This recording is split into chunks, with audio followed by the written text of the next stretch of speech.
नमस्कार जी, मैं doctor Parampreet Singh, senior consultant orthopaedics और पेन मैनेजमेंट स्पेशलिस्ट।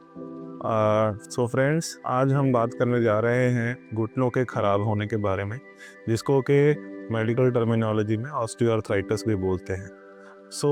जो घुटने खराब होने के कारण हैं वो प्रमुख से दो कारण होते हैं, जिसमें पहला कारण है बढ़ती हुई उम्र, जिसको कि हम प्राइमरी कारण भी बोलते हैं।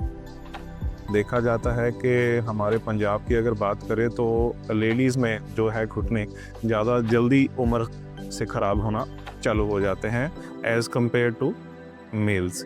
सो ये हमने क्लिनिकल प्रैक्टिस में देखा है कि हमारे पास जो पेशेंट्स आते हैं, स्पेशली जो लेडीज़ आती हैं, सो वो अपने लेट 30s में या 40 के दशक में होती हैं और उनको घुटने की समस्या जो है आनी शुरू हो जाती है। सो ये तो हो गया कि प्राइमरी कारण।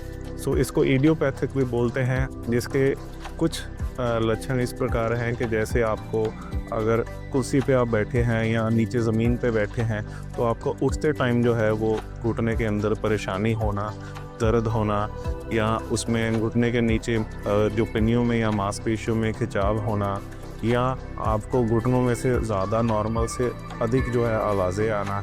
तो मरीज़ आके ये बोलते हैं कि डॉक्टर साहब, जब हम बैठ के उठते हैं तो घुटनों में से आवाज़ें आनी शुरू हो गई हैं जो पहले नहीं आती थी। ये एक लक्षण हो सकता है। और स्पेशली बैठकर उठने में दिक्कत आना, चौंकड़ी मार के उठने में दिक्कत आना, ये बहुत ही कॉमन जो है सिम्पटम है। तीसरी चीज़ है कि रात को पिन्नियों में जो है अकड़ाव रहना या खिंचाव रहना, जिसके कारण पेशेंट्स बताते हैं कि जो हमारी नींद है वो डिस्टर्ब रहती है। और चौथा, और जो सबको विजुअलाइज़ होता है, कि मरीज़ बताते हैं कि पहले हम ज़्यादा इतना चल पाते थे, सैर कर सकते थे, और हम सैर नहीं कर पाते हैं। ये कुछ कारण हैं जिनके लिए आपको अपने जो है ऑर्थोपेडिक डॉक्टर की सलाह लेनी चाहिए। और देखा जाता है कि जब ये मरीज़ हमारे पास आते हैं तो क्लिनिकली जब हम इनको देखते हैं, वो चीज़ उनमें नज़र आनी शुरू हो जाती है और उसकी कंफर्मेशन जो है वो एक्सरे पे हो जाती है। जो ऑस्टियोआर्थराइटिस है बेसिकली होता क्या है, अगर इस पे आप नज़र डालें तो ये एक घुटने का नॉर्मल मॉडल है। ये आप जो नीली सतह देख रहे हैं हड्डियों पे, इसको हम कार्टिलेज बोलते हैं। धीरे धीरे जब ये कार्टिलेज ख़राब होना शुरू हो जाता है तो ऑस्टियोआर्थराइटिस का जो ग्रेड है वो बढ़ना शुरू हो जाता है। इसको 4 ग्रेडों में बांटा जाता है, ग्रेड 1 से लेकर ग्रेड 4 तक। ग्रेड 4 का मतलब है कि आपके घुटने बिल्कुल ही डैमेज हो चुके हैं, और ग्रेड 1 का मतलब है जैसे कि ये है, इसका मतलब है कि आपके घुटनों में डैमेज होनी शुरू हो गई है, लेकिन अभी उसका जो प्रभाव है या असर है वो ना तो एक्सरे में नज़र आ रहा है और ना ही मरीज़ को शायद नज़र आ रहा है।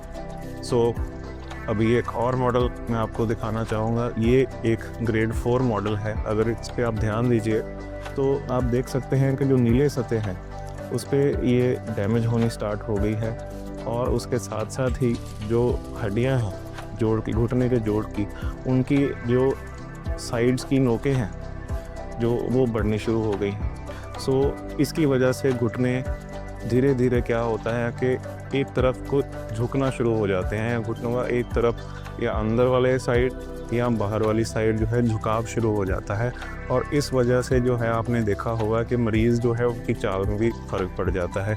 मरीज़ झूल के अपना शरीर चलना शुरू कर देते हैं। ये चीज़ें हैं, ये लक्षण हैं जो ऑस्टियोआर्थराइटिस में देखे जाते हैं, और इनमें से कई चीज़ें आप खुद भी घर पे जो है देख सकते हैं।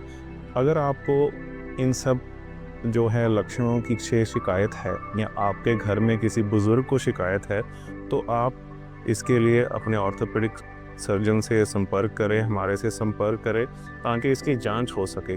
अगर तो ये जो है ग्रेड 1 या ग्रेड 2 में है, तो हम उसी घुटने को जो है बचाने की कोशिश कर सकते हैं, और इसमें हम सफल भी हैं बिना किसी ऑपरेशन के। अगर मैं बात करूं कि आपका घुटना बहुत ही ज़्यादा ख़राब है, आपकी चाल भी बहुत ज़्यादा ख़राब हो गई है, दर्द हमेशा रहता है, दवाई के बावजूद भी दर्द अगर नहीं जा रहा, और आप ग्रेड 4 में हैं, तो उसके लिए जो इलाज, परमानेंट इलाज है, वो है नी रिप्लेसमेंट सर्जरी। इसके भी कई तरीके होते हैं। नी रिप्लेसमेंट सर्जरी कैसे की जाती है, इसके बारे में हम आपसे जल्दी नए वीडियो में बात करेंगे। धन्यवाद।